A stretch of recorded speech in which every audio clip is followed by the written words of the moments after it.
Hello guys, dahil malapit na po ang Halloween, mag-horror stories po muna tayo ngayon. Just watch and listen until the end of my stories. Ang isi-share ko po sa inyo ay ang kwento ng tiyanak. Tara guys, samahan niyo po ako sa kwento ko.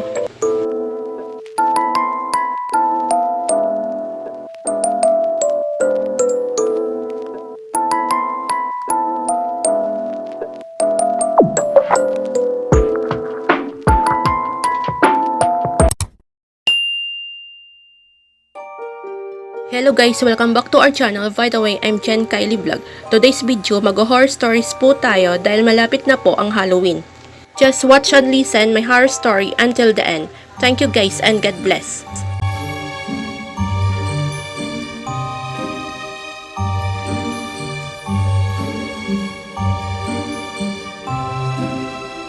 Ang kwento ng tiyanak. Namasukan ako bilang katulong kay Doktora Michelle, isang matandang doktora na naninirahan sa isang barangay na sakop ng San Rafael. Bagaman luma na, malaki ang bahay para sa 3 tao na naninirahan doon. Stay in ako sa kanilang bahay at ako ang nakatukang magluto ng pagkain, maglaba ng damit at maglinis ng bahay. Ang isang kasama namin sa bahay ay si Ana, ang pamangking matandang dalaga ni Doktora Michelle. Nung una, ang alam ko ay retirado na sa pagpapractice ng kanyang propesyon si Doktora Michelle bilang isang obstetrician, gynecologist dahil 75 years old na siya. Hindi na pala, may mga pasyente akong nakikita na naghahanap sa kanya na nag-i-entertain namin sa isang silid na nakikita kong palaging nakakandado. Nagsisilbing assistant niya rito si Ana.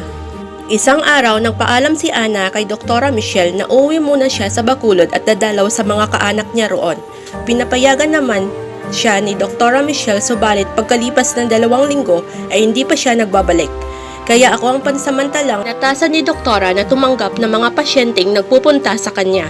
Dahil doon nagawa kong marinig ang pinag-uusapan ng mga ito. Tulad ng lalaki at babaeng naging bisita niya isang umaga. Itutuloy pa ba natin ang balak mo? Natatakot ako, Mark.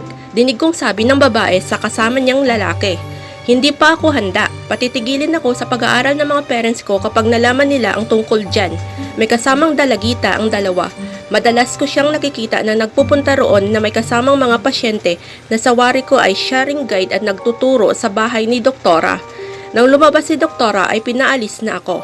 Agad naman akong tumalima para magtungo kunwari sa kusina, pero ang totoo, nagkubli lang ako sa gilid ng pinto at nakinig sa kanilang pag-uusap. Magkano ho ba? Dinig kong tanong ng lalaki kay Doktora. Kung 3 buwan na, bali 9,000. Ang mahal ho pala.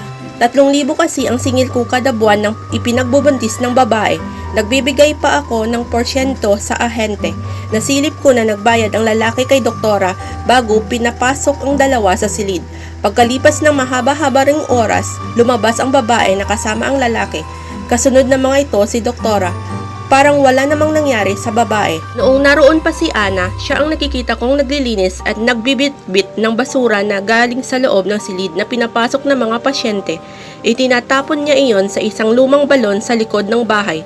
Kapag nagagawi ako roon, hindi ko malapitan ang balon dahil pinaninindigan ako ng balahibo.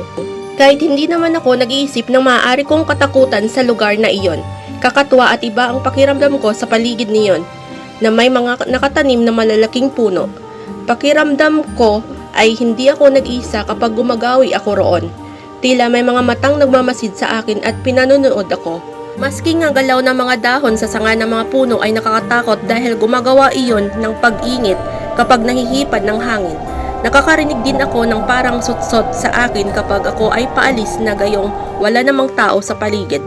Nang gabing iyon, bigla akong nagising sa aking nauliningang ingay na tila tinatangay ng hangin mula sa bintana.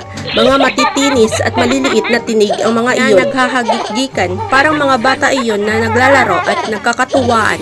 Sa ilalim ng balon natuklasan at nakuha ang napakaraming buto ng petos. Iyon din ang matibay na ebidensyang gumagawa ng labag sa batas si Doktora Michelle, ang abortion. Pero patay na si Doktora Michelle.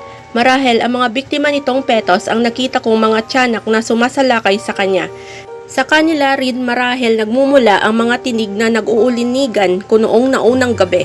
Sa ngayon naalala ko pa rin ang naganap na pangyayaring iyon sa akin.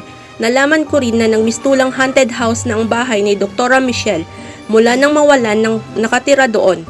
May mga residente ring napaparaan doon sa gabi na nagsasabing nakakarinig sila ng maliit na tinig na naglalaro sa loob ng bakuran kaya kinatatakutan na nilang dumaan sa bahay. Thanks for watching and listening mga ka-good vibes. I hope nag-enjoy po kayo sa horror stories ko po ngayon. If you like my horror stories, just give me a like and leave a good comment and share. And don't forget to subscribe. Thank you guys and God bless everyone.